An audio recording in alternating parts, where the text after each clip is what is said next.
সাবেক প্রতিমন্ত্রী ও বিএনপির ভাইস চেয়ারম্যান হারুনুর রশিদের প্রথম নামাজে জানাজা অনুষ্ঠিত হয়েছে।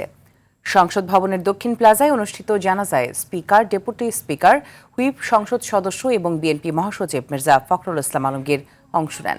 জানাজা শেষে প্রধানমন্ত্রী তারেক রহমান, বিএনপি এবং জাতীয় সংসদের পক্ষ থেকে শ্রদ্ধা নিবেদন করা হয়। পরে মরহুমের রুহের মাগফিরাত কামনায় দোয়া অনুষ্ঠিত হয়। জানাজার আগে দলের এই ভাইস চেয়ারম্যানের রাজনৈতিক জীবন নিয়ে স্মৃতিচারণ করেন বিএনপি মহাসচিব। বাদাসন নয়াপল্টনে বিএনপির কেন্দ্রীয় কার্যালয়ের সামনে হারুনুর রশিদের দ্বিতীয় নামাজে জানাজা অনুষ্ঠিত হবে। আমাদের দেশনেত্রী বেগম খালেদা জিয়া তাকে অত্যন্ত পছন্দ করতেন, ভালোবাসতেন এবং নির্ভর করতেন তার উপরে।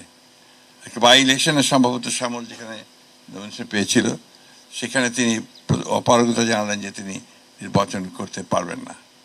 বারবার দেশনেত্রী তাকে রিকোয়েস্ট করেছেন যে আপনি নির্বাচন করেন, তিনি সেই নির্বাচন করতে পারেননি। তার মতো অমায়িক সজ্জন খুবই বিরল আমাদের দেশে। তিনি ত্রাণ প্রতিমন্ত্রী ছিলেন। কখনো তার অফিসে গেলে দেখা যেত যে তিল ধারণের জায়গা নেই। সব এমপি, সরকারি দল, বিরোধী দল সবাই তার কাছে এলাকার জন্য সাহায্য সহযোগিতার জন্যে, উন্নয়ন কাজের জন্য সবসময় তার কাছে ভিড় করতেন। তিনি হাসি মুখে সবাইকে সন্তুষ্ট করতে পারতেন। এটি একটি বিরল গুণ আমি তার মধ্যে দেখেছি।